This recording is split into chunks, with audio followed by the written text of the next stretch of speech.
నమస్తే, welcome to RP7 TV news. Vachavayi గ్రామంలో TDP, BJP, Janasena పార్టీల నాయకులు, కార్యకర్తలతో కలిసి ఎన్నికల ప్రచారం నిర్వహించిన ఎన్టీఆర్ జిల్లా తెలుగుదేశం పార్టీ అధ్యక్షులు నెట్టెం రఘురాం, జగ్గయ్యపేట నియోజకవర్గం బీజేపీ, జనసేన పార్టీలో బలపరిచిన తెలుగుదేశం పార్టీ ఎమ్మెల్యే అభ్యర్థి శ్రీరామ్ రాజగోపాల్ తాతయ్య ఆడబిడ్డ నిధి కింద ప్రతి మహిళకు 1500 చొప్పున అందిస్తామన్నారు. అదేవిధంగా మహిళలకు ఉచిత బస్సు ప్రయాణం, ఉచితంగా 3 గ్యాస్ సిలిండర్లు, అదేవిధంగా డ్వాక్రా సంఘాలకు 10 లక్షల వరకు 0 వడ్డీ అమలు చేస్తామని తెలిపారు. ప్రతి యువకునికి ఉద్యోగం కల్పించే విధంగా బాధ్యత తీసుకుంటామన్నారు. అందరికీ నమస్కారం. చాలా సంతోషం. మరి పెద్ద ఎత్తున కథలు వచ్చి ఈ యొక్క ప్రచార ర్యాలీని విజయవంతం చేసినటువంటి తెలుగుదేశం కుటుంబ సభ్యులకు, జన సైనికులకు, భారతీయ జనతా పార్టీ కార్యకర్తలకు అందరికీ కూడా పేరు పేరు నమస్కారాలు. ప్రత్యేకంగా మహిళా సోదరీమణులకు నమస్కారాలు, యువతకు ప్రత్యేకంగా ఆశీస్సులు.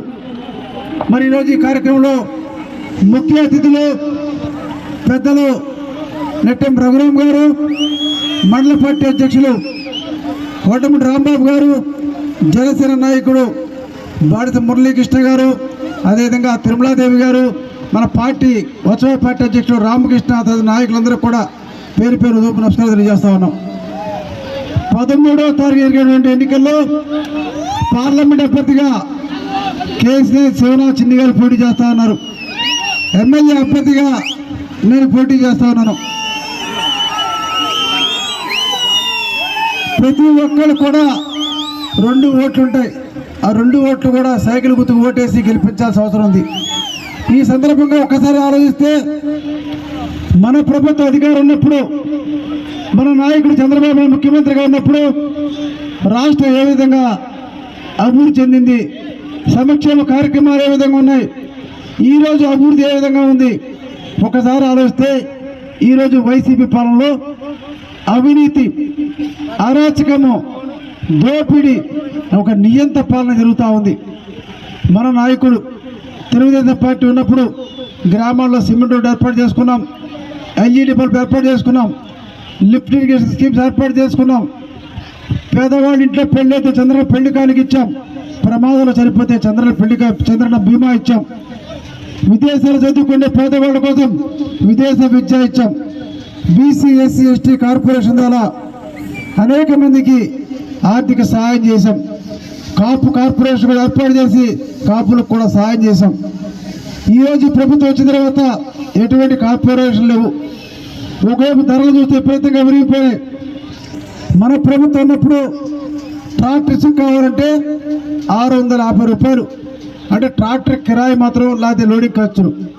ఈరోజు ఇసుక కావాలంటే 6000 రూపాయలు కట్టాల్సి వస్తుంది. అంటే జగన్మోహన్ రెడ్డి కడతా ఉన్నాం.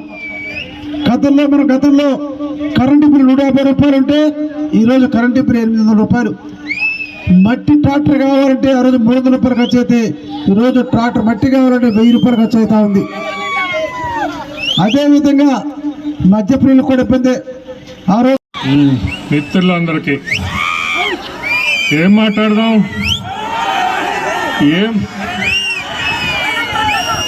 మీ అందరికీ ఉత్సాహం చూస్తూ ఉండే అంటే, ఇప్పుడు నేను చూసా మన తెలుగుదేశం పార్టీ ఆఫీస్ దగ్గర నుంచి ఇటువైపు వచవాయమ్మ గుడి మీదుగా హరిజనవాడ దళితవాడకి వెళ్ళి మెయిన్ రోడ్లో ఇక్కడ దాకా వచ్చాం. మొత్తం అటొక కిలోమీటరు, ఇటొక కిలోమీటరు.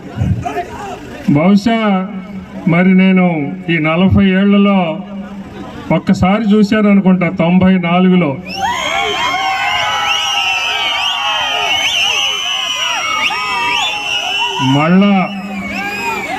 మళ్ళా అలాంటి ఉత్సాహం ఈ యొక్క వత్సవాయి వీధులు పట్టకుండా మొత్తం గ్రామం యావత్తు కూడా ఈ యొక్క ర్యాలీలో పాల్గొన్నట్లుగా కనపడతా ఉంది.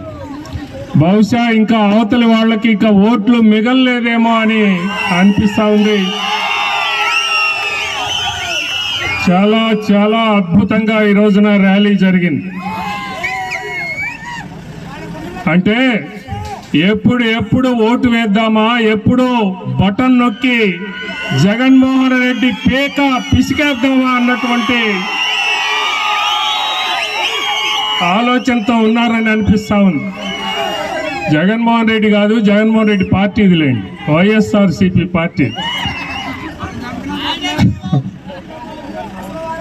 ఎన్నెన్నో బహుశా చాలా విషయాలు ఇప్పటికే మీకు తెలిసిపోయినాయి. అందుకనే మీరందరూ తొందరపడతా ఉన్నారు. ఈ యొక్క రాక్షస ప్రభుత్వాన్ని, ఈ యొక్క పైశాచిక ప్రభుత్వాన్ని పూర్తిగా తుదముట్టించాలి అనేటటువంటి ఉద్దేశంతో ఉన్నారు. ఈ సైకో పాలనని అంతం చేయటానికి కంకణం కట్టుకున్నారు అందరూ. చాలా అపారమైనటువంటి నష్టం జరిగింది. ఈ రాష్ట్రానికి. ఈ రాష్ట్రంలో ఉన్నటువంటి 5.5 కోట్ల మంది భవిష్యత్తుకి, వాళ్ళ పిల్లల భవిష్యత్తుకి ఎంతో నష్టం, చెప్పుకోలేనంత నష్టం జరిగింది.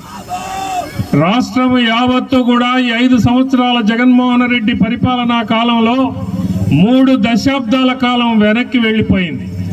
ఎప్పుడైనా సరే కొత్త ప్రభుత్వం వచ్చింది అని అంటే అడుగు ముందుకు పడుతుంది. అప్పటికి ఉన్న స్థితి నుంచి ప్రజల్ని ఇంకాస్త ఉన్నత స్థితికి తీసుకొని వెళ్ళటం అనేది జరుగుతుంది ఎప్పుడైనా సరే ఎన్నికలైన మరుక్షణం. కానీ జగన్మోహన్ రెడ్డి వచ్చిన తదాదిగా ముందుకు పోకపోగా అడుగు వెనక్కి పడింది. కనీసం ఎక్కడ ఉన్నటువంటి స్థితిలో అక్కడ, అంటే చంద్రబాబు నాయుడు గారు